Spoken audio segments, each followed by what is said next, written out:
নমস্কাৰ সকলোকে আজিৰ অবাতৰিলৈ স্বাগতম জনাইছো। কথাখিনি অকমান দীঘলীয়া কিন্তু আমি ভাবো এই কথাখিনি আপোনালোকে ভালকৈ মন দিয়ক, ভালকৈ শুনক। যে শেহতীয়াকৈ অসমত এডভান্টেজ অসম 2.0 হৈছে। 2.0ত ইমান লাখ কোটি টকাৰ বিনিয়োগ হ'ব সেই কথাটোক লৈ ঢোল কোবোৱা হৈছে। আনকি আদানীয়ে 50,000 কোটি টকা অসমত বিনিয়োগ কৰিব সেইটো কথাক লৈ ঢোল কোবাইছে।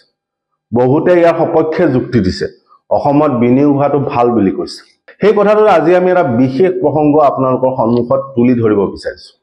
যে অসমীয়া মানুহ বা অসমৰ ৰাজনৈতিক, সামাজিক, সাংগঠনিক নেতৃত্বই বুজিয়ে পোৱা নাই যে খাল খান্দি ঘৰিয়াল চপাবলৈ বিচৰা হৈছে।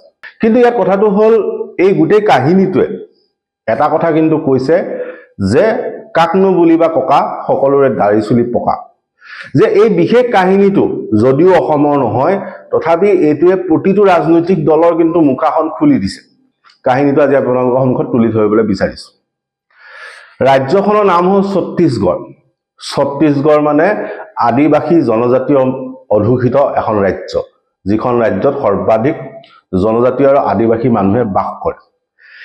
সেই ছত্তীশগড়ৰ ভিতৰত এখন বিশেষ বনাঞ্চল আছে যিখনৰ নাম হ'ল হাজদেও। পুনৰ কৈছো, সেই ছত্তীশগড়ৰ ভিতৰত এখন বিশেষ বনাঞ্চল আছে যিখনৰ নাম হাজদেও। সেই হাজদেওৰ ভিতৰত প্ৰায় 1,70,000 হেক্টৰ ভূমি আছে। সেই যিখন বনাঞ্চল আছে সেই বনাঞ্চলখনত চেগুন, শাল ইত্যাদি গছ-গছনি থকাৰ উপৰি প্ৰায় 15,000 আদিবাসী জনজাতীয় মানুহে সেই বনাঞ্চলৰ ভিতৰত বসবাস কৰে, যিসকলক আমি ফৰেষ্ট ডুৱেলাৰ বুলি আইনী ভাষাত ক'ব পাৰো, বনবাসী বুলি ক'ব পাৰো। এতিয়া সেই বনবাসীৰ 15,000 বনবাসীৰ যি উপাৰ্জনৰ পথ সেইটো একমাত্ৰ হ'ল বনাঞ্চলখন। তেওঁলোকে খাদ্য, পানী তথা ঔষধৰ বাবে সেই বনাঞ্চলখনৰ ওপৰত নিৰ্ভৰ কৰে। সেই হাজদেও বনাঞ্চলৰ এটা অভিশাপ আছে। সেই অভিশাপটোৰ বাবে আজি দীৰ্ঘদিন ধৰি সেই বনাঞ্চলৰ বনবাসী, সেই জীৱ-জন্তু, সেই গছ-গছনিয়ে অত্যাচাৰৰ সন্মুখীন হৈছে। সেই অভিশাপটো হ'ল যে সেই বনাঞ্চলখনৰ তলত 5,500 মিলিয়ন টন কয়লা আছে। সেইটো হ'ল তেওঁলোকৰ অভিশাপ। সেই বনাঞ্চলৰ ভিতৰত কয়লা খনন চলি আছে। সেই কয়লা খননৰ বিৰুদ্ধে কিন্তু মেৰুদণ্ড পোন কৰি এতিয়াও প্ৰতিবাদ কৰি আছে তাৰ জনজাতীয় মানুহখিনি। আৰু আটাইতকৈ মন কৰিবলগীয়া কথাটো হ'ল যে বিগত এটা দশক বা 10 বছৰৰ অধিক কাল তাত প্ৰতিবাদ হৈ আছে। গতিকে এই কাহিনীটো খুব গুৰুত্বপূৰ্ণ। এই হাজদেও বনাঞ্চলৰ যিটো কোলফিল্ড বা কয়লাৰ যিটো ক্ষেত্ৰ আছে সেইটোক হাজদেও আৰাং কোলফিল্ড বুলি কোৱা হয় বা হাজদেও আৰাং কয়লা খনি বুলি কোৱা হয়, যিটো প্ৰায় 1880 স্কুৱেৰ কিলোমিটাৰ আছে। আৰু সেইটোত প্ৰায় 23টা কয়লাৰ ব্লক আছে। আৰু ইয়াৰে কিছু সংখ্যক ৰাজস্থান চৰকাৰৰ হাতত আছে, কিছু সংখ্যক ছত্তীশগড় চৰকাৰৰ হাতত আছে। কিন্তু লক্ষণীয়ভাৱে এই কয়লাসমূহ খনিসমূহ নিয়ন্ত্ৰণ কোনে কৰে বুলি ক'লে আদানীয়ে কৰে। এতিয়া কথাটো হ'ল সচৰাচৰ আমি দেখি থকা কথাটো হ'ল ৰাহুল গান্ধী হওক বা কংগ্ৰেছ চৰকাৰ হওক, তেওঁলোকে আদানীৰ বিৰোধিতা কৰে, আদানীৰ বিপক্ষে কথা কয়, আদানীক সমালোচনা কৰে। কিন্তু সেই কংগ্ৰেছ চৰকাৰ যেতিয়া 2007 চনত আছিল, সেই 2007 চনতেই প্ৰথমবাৰৰ বাবে হাজদেওত কয়লা খননৰ বাবে অনুমতি দিয়া হৈছিল। আৰু ইয়াত গুৰুত্বপূৰ্ণ কথাটো হ'ল ৰাজস্থানৰ যিটো চৰকাৰী বিদ্যুৎ কোম্পানী আছে, ৰাজস্থান বিদ্যুৎ উৎপাদন নিগম বুলি যিটো কোৱা হয়, সেই বিদ্যুৎ উৎপাদন নিগমক 3টা কয়লা খনি 2007 চনত আবণ্টন দিয়া হয়। ছত্তীশগড়ৰ যিটো বিদ্যুৎ উৎপাদন কোম্পানী আছে চৰকাৰৰ, তাক এটা কয়লা খনি আবণ্টন দিয়া হয়। অৰ্থাৎ 2007 চনত 4টা কয়লা খনি আবণ্টন দিয়া হয়। কিন্তু ইয়াত লক্ষণীয় কথা আছে, 2007 চনত ৰাজস্থান চৰকাৰ আৰু ছত্তীশগড় চৰকাৰৰ এই যি কয়লা খনি আবণ্টন দিয়া হয় তাত এজন MDO নিযুক্ত কৰা হয়। মোদী চৰকাৰ অহাৰ আগৰ কথাতে এইটো। এতিয়া MDO মানে হ'ল যে মাইন ডেভেলপমেণ্ট অপাৰেটৰ, যিজনে সেই গোটেই খনিটো নিয়ন্ত্ৰণ কৰিব। সেইজন আন কোনো নাছিল, সেইজন গৌতম আদানী। সেই ক্ষেত্ৰত 2010 চনৰ ফেব্ৰুৱাৰীত কথাটো উলট পালট হয়। আমি কাহিনীখিনি ধাৰাবাহিকভাৱে কৈ গৈছো। এতিয়া 2010 চনত কেন্দ্ৰীয় চৰকাৰৰ ফালৰ পৰা হাজদেও বনাঞ্চলত কয়লা খনন নিষিদ্ধ কৰা হয়, কংগ্ৰেছ চৰকাৰে আছিল। এতিয়া কথাটো হ'ল সেই কেন্দ্ৰৰ কংগ্ৰেছ চৰকাৰে এই অঞ্চলটোক no-go এৰিয়া হিচাপে ঘোষণা কৰে, অৰ্থাৎ তাত কোনো কয়লা খনি চলিব নোৱাৰা কথাটো নিৰ্দেশ প্ৰদান কৰা হয়। তাৰ পাছতেই 2010 চনৰে এপ্ৰিলৰ 1 তাৰিখে ছত্তীশগড় চৰকাৰে এই হাজদে বনাঞ্চলৰ ভিতৰত থকা 1898.328 হেক্টৰ ভূমি শ্ৰেণী পৰিৱৰ্তনৰ বাবে সিদ্ধান্ত লয় যে ফেব্ৰুৱাৰী 2010ত কেন্দ্ৰীয় চৰকাৰে বনাঞ্চলত কয়লা খনি নিষিদ্ধ কৰাৰ পাছত এপ্ৰিলৰ 1 তাৰিখেই ছত্তীশগড় চৰকাৰে এই হাজদে বনাঞ্চলৰ 1899 প্ৰায় বুলি কৈছো 1899 হেক্টৰ ভূমিৰ বনাঞ্চলৰ পৰা শ্ৰেণী পৰিৱৰ্তন কৰি তাক অৰ্থাৎ কয়লা খননৰ বাবে সেউজ সংকেত দিয়ে সেই ক্ষেত্ৰত 2011 চনৰ জুন মাহত মন কৰিব যে 2011 চনৰ জুন মাহত কেন্দ্ৰৰ বন পৰিৱেশ মন্ত্ৰালয়ৰ যিখন বিশেষজ্ঞ কমিটি আছে সেইখনে হাজদে বনাঞ্চলৰ ভিতৰত মাটি শ্ৰেণী পৰিৱৰ্তন কৰি কয়লা খনি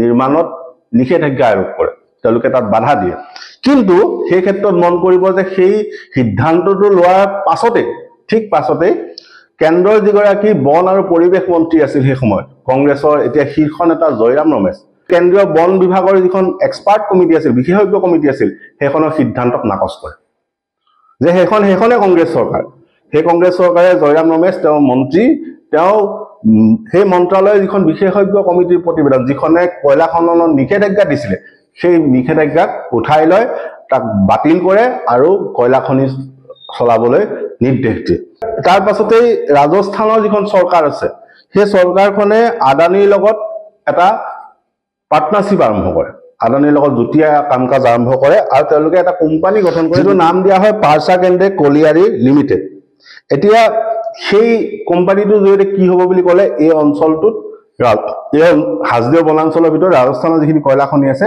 সেইখিনি খননৰ বাবে আদানীক তাত দায়িত্ব দিয়ে সেইটো কিন্তু মোদী চৰকাৰ অহাৰ আগৰ কথা এতিয়া সেই গোটেই সিদ্ধান্তটোত 2011 চনত যিটো সিদ্ধান্ত লয় সেই সিদ্ধান্তটোত হাজদে বনাঞ্চলৰ ভিতৰত দুটা ফেজ অৰ্থাৎ দুটা পৰ্যায়ত কয়লা খননৰ বাবে তেওঁলোকে সেউজ সংকেত লাভ কৰে কয়লা খনন আৰম্ভ হয় সেই ক্ষেত্ৰত ছত্তীশগড়ৰ এগৰাকী স্বেচ্ছাসেৱকে বা এগৰাকী সামাজিক কৰ্মীয়ে নেশ্যনেল গ্ৰীণ ট্ৰিবিউনেল বা ৰাষ্ট্ৰীয় সেউজ প্ৰাধিকৰণৰ কাষ চাপে আৰু এই যিটো কয়লা খননৰ নিৰ্দেশ দিয়া হৈছিল সেইটোৰ বিৰুদ্ধে ৰাষ্ট্ৰীয় সেউজ প্ৰাধিকৰণত গোচৰ তৰে আৰু সেই ক্ষেত্ৰত 2014 চনত সিদ্ধান্ত আহে সিদ্ধান্ত অহাৰ পাছত ৰাষ্ট্ৰীয় সেউজ প্ৰাধিকৰণে সেই হাজদে বনাঞ্চলৰ ভিতৰত কয়লা খননৰ যিটো নিৰ্দেশ আছিল সেইটো বাতিল কৰে অৰ্থাৎ সেই হাজদে বনাঞ্চলৰ ভিতৰত কয়লা খনি স্থাপনত বা কয়লা খননৰ ক্ষেত্ৰত তেওঁলোকে নিষেধাজ্ঞা আৰোপ কৰে সেই সিদ্ধান্তটো বাতিল কৰে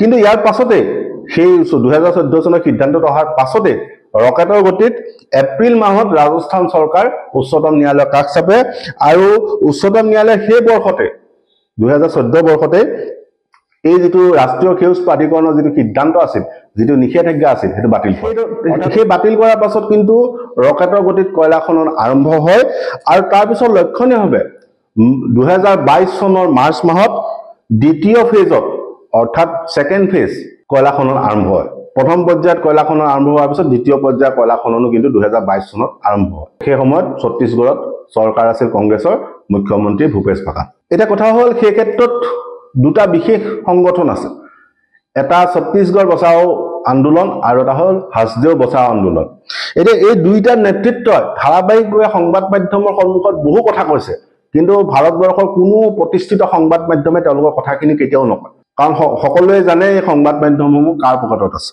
এটা তেওঁলোকে কৈছিল যে সেই যিটো কয়লা খননৰ বাবে অনুমতি দিয়া হৈছিল অনুমতি দিয়াৰ পাছতে কেন্দ্ৰৰ কংগ্ৰেছ চৰকাৰে 2013 চনত তেওঁলোকৰ বনবাসী হিচাপে যিটো অধিকাৰ যেটো 2006 চনত স্বয়ং কংগ্ৰেছ চৰকাৰে আনিছিলে যে বন আইন 2006 অনুসৰি যিখিনি অধিকাৰ বনবাসী হিচাপে এই বনাঞ্চলত বাস কৰা আদিবাসী মানুহখিনিক দিছিলে সেইখিনি 2013 চনত কাঢ়ি লয় কোনে কংগ্ৰেছ চৰকাৰ যে যিখিনি অধিকাৰ তেওঁলোকে পাব লগা আছিল সেইখিনি পৰা তেওঁলোকক বঞ্চিত কৰা হয় কাৰণ তেওঁলোকে ফৰেষ্ট ৰাইট বা বন আইনৰ অধীনত তেওঁলোকে তাত বসবাস কৰা তেওঁলোকে সেই বনাঞ্চলত থকাৰ এটা অধিকাৰ পাব লাগিছিল কিন্তু সেইটো কাঢ়ি লোৱা হয় এতিয়া ভাৰতবৰ্ষৰ যিখিনি আইন আছে পেছা 1996 চন বা ভূমি অধিগ্ৰহণ আইন 2013 চনৰ যিখিনি নিয়ম নীতি আছে সেইখিনি কোৱা আছে যে তেনেকুৱা ধৰণৰ যদি কিবা খনন চলাব লাগে কিবা যদি খাদান বহাব লাগে বা খনি বহাব লাগে তেতিয়াহ'লে তাৰ যিখন গাঁও আছে সেই গাঁওকেইখনৰ যিখন গাঁও সভা আছে তেওঁলোকৰ লগত আলোচনা কৰিব লাগিব, তেওঁলোকৰ অনুমতি ল'ব লাগিব, তেওঁলোকৰ লগত সহমতত আহিব লাগিব বুলি সেই আইনত লিখা আছে।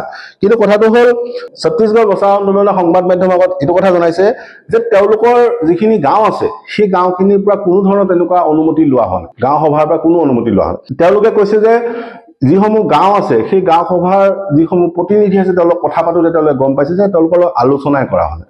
আৰু সেই ক্ষেত্ৰত ৰহস্যজনকভাৱে 2024 চনৰ জুন মাহত সেই হাজদেও বনাঞ্চলৰ লগতে থকা এখন গাঁৱত এনেকুৱা ধৰণৰ এখন গাঁও সভা হৈছিলে, যিখনত এখন ৰেজিষ্টাৰ অনা হৈছিলে, যিখন ৰেজিষ্টাৰত এই গাঁৱৰ যিখিনি ৰাইজ আছিলে সেইখিনিক চহী লোৱা হৈছিল।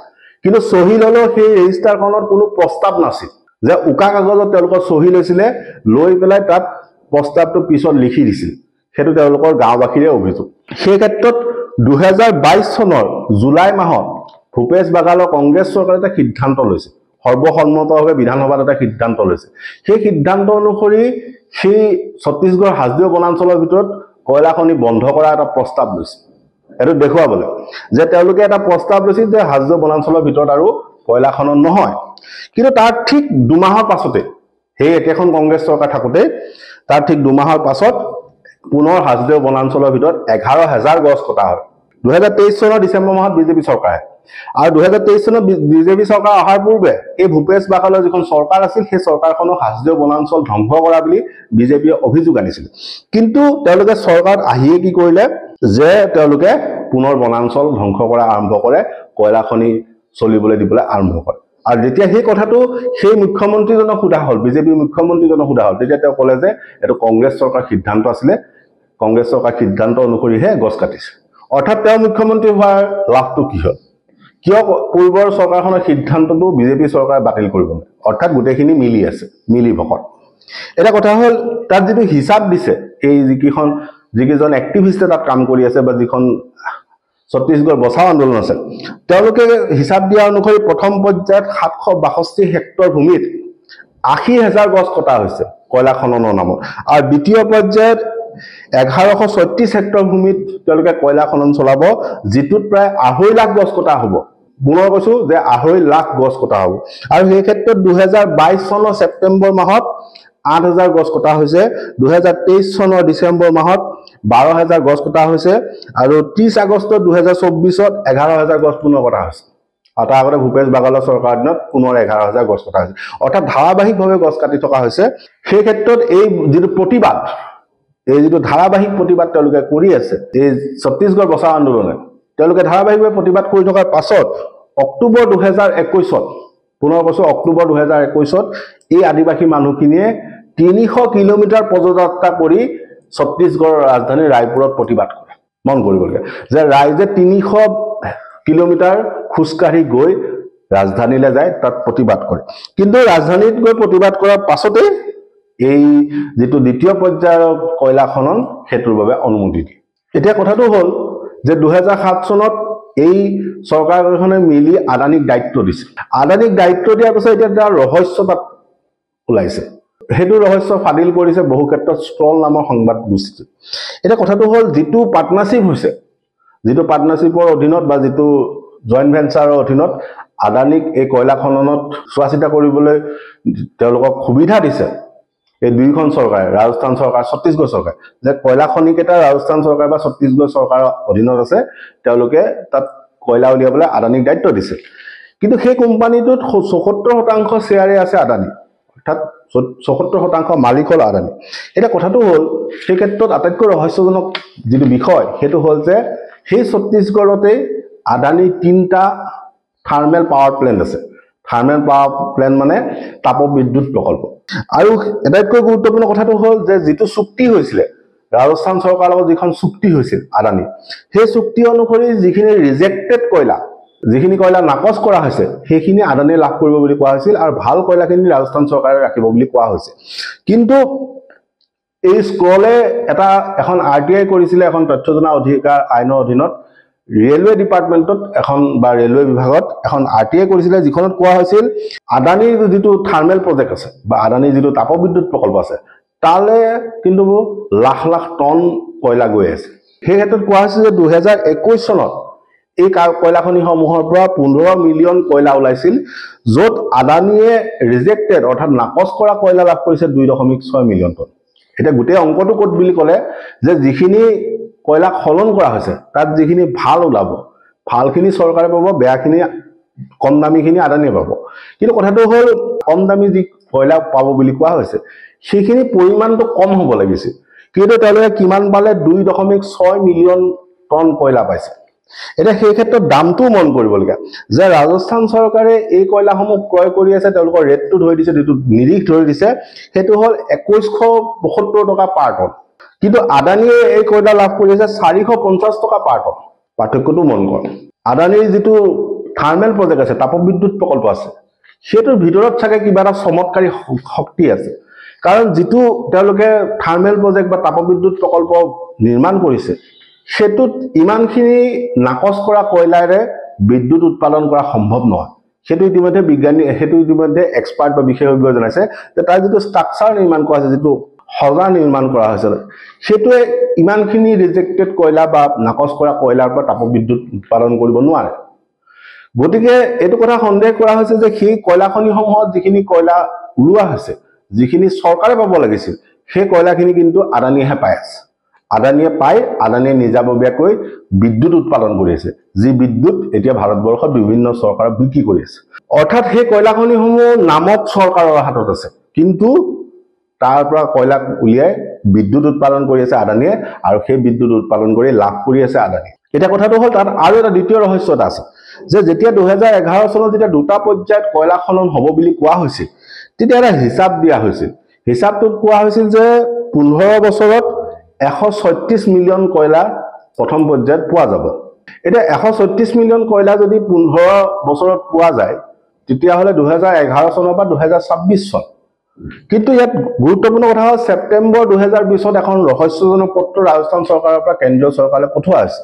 এতিয়া সেই পত্ৰখনত কোৱা হৈছে যে যিটো কয়লা খনি ৰাজস্থান চৰকাৰৰ হাতত আছিলে, যি 3টা কয়লা খনি, তাত মাত্ৰ 20 মিলিয়ন কয়লাহে বাচি আছে, বা 20 মিলিয়ন কয়লাৰহে এটা ষ্টক আছে। এটা কথা হ'ল 2011 বা 2020 চনলৈ মাত্ৰ 9 বছৰত কেনেকৈ 120 মিলিয়ন কয়লা তাৰ পৰা উলিওৱা হ'ল, সেই কথাটো এতিয়া ৰহস্যজনক। যে তেওঁলোকে ৰাজস্থান চৰকাৰে এইটো পত্ৰৰ যোগে জনাইছে যে 20 মিলিয়ন কয়লাহে আছে, গতিকে তেওঁলোকৰ নতুন কয়লা খনি বাবে অনুমোদন দিব লাগে। এতিয়া কথাটো হ'ল মাত্ৰ 9 বছৰৰ ভিতৰত ইমানখিনি কয়লা কেনেকৈ উলিয়ালে আৰু সেইখিনি কয়লা কলৈ গ'ল, সেই কথাটোৰ হিচাপ নাই।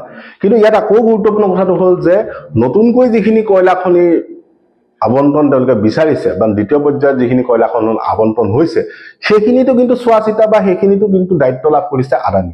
এই গোটেই প্ৰক্ৰিয়াটো আপোনালোকে জানে যে 2020 চনত যেতিয়া তত্ত্ব পঠোৱা হৈছিল, তেতিয়া তাত শাসনত কোন আছিল? কংগ্ৰেছ। এই কথাটো ঠিক যে কেন্দ্ৰীয় চৰকাৰ বা ৰাজ্য চৰকাৰ, এই দুইখন ৰাজ্য চৰকাৰ, ছত্তীশগড় আৰু ৰাজস্থান, ইয়াত চৰকাৰ সলনি হৈ আছে, কেতিয়াবা কংগ্ৰেছ আছে, কেতিয়াবা বিজেপি আছে, কিন্তু ব্যৱসায়টো ধাৰাবাহিকভাৱে আদানীয়ে কৰি আছে। 2007 চনৰ পৰা আজি 2025 চনলৈকে 18 বছৰ ধৰি কিন্তু ব্যৱসায়ীজন বদলি হোৱা নাই। অৰ্থাৎ সেইজন মানুহে দুইখন চৰকাৰকে নিয়ন্ত্ৰণ কৰিছে। কিন্তু বাস্তৱত দেখা যায় যে ৰাহুল গান্ধী হওক বা কংগ্ৰেছ নেতৃত্ব হওক আদানীৰ বিৰুদ্ধে যথেষ্ট কথা কয়, যথেষ্ট সমালোচনা, কিন্তু তেওঁলোকৰ যদি চৰকাৰী সিদ্ধান্তবিলাক চায় তেতিয়া কিন্তু তাত কিন্তু আদানীৰ নামটোহে আছে। আৰু দুইখন চৰকাৰ, কংগ্ৰেছ হওক বিজেপি হওক, দুইখন চৰকাৰ কিন্তু আদানীকহে গুৰুত্ব দিছে। আৰু চৰকাৰ সলনি হোৱাৰ পাছতো কিন্তু কথাটো সলনি। কিন্তু ইয়াত আটাইতকৈ মন কৰিবলগীয়া কথাটো হ'ল যে তাৰ যিখিনি আদিবাসী মানুহ আছে, তাৰ যিখিনি নেতৃত্ব আছে, সেইখিনি কিন্তু ভাগৰি পৰা নাই। সেইখিনিয়ে এতিয়াও প্ৰতিবাদ কৰি আছে, আৰু বিগত এটা দশক ধৰি হাজদেও বচোৱাৰ নামত, হাজদেও বচাবৰ বাবে, ছত্তীশগড় বচাবৰ বাবে, এই বনাঞ্চল ধ্বংসৰ বিৰুদ্ধে, বনাঞ্চল সুৰক্ষাৰ বাবে তেওঁলোকে এতিয়াও প্ৰতিবাদ কৰি আছে। গতিকে আমি এইটো ক'বলৈ বিচাৰিছো যে এই পুঁজিপতিসকলক মাতি আনিলে, এই কোম্পানীসমূহক মাতি আনিলে অসমখনৰ নক্সাখন সলনি হৈ নাযায়। ইয়াত অসমীয়াৰ বাবে সমস্যাহে সৃষ্টি কৰিব।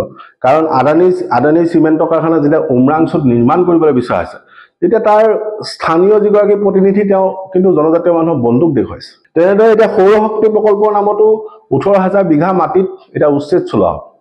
গতিকে লাভটো ক'ত হ'ব? আৰু দ্বিতীয় কথাটো হ'ল এই যিটো প্ৰক্ৰিয়া, যিটোত দুইটা দলে সমানে কিন্তু আদানীক গুৰুত্ব দিছে। গতিকে এই কথাটো ৰাইজে মন কৰাৰ প্ৰয়োজন আছে যে এটা অঞ্চলত কি ধৰণে ধ্বংসলীলা কৰা হৈছে আৰু তাৰ বিৰুদ্ধে ৰাইজে কেনেকৈ তাৰ বিৰোধিতা কৰিছে সেই গোটেই কাহিনীটো আপোনালোকে বিস্তৃত আকাৰে চাব পাৰে। এই কথাখিনি আপোনালোকে কিন্তু গুৰুত্ব দিয়ক, কাৰণ এই দিন অসমতো অহাটো নিশ্চিত। ধন্যবাদ।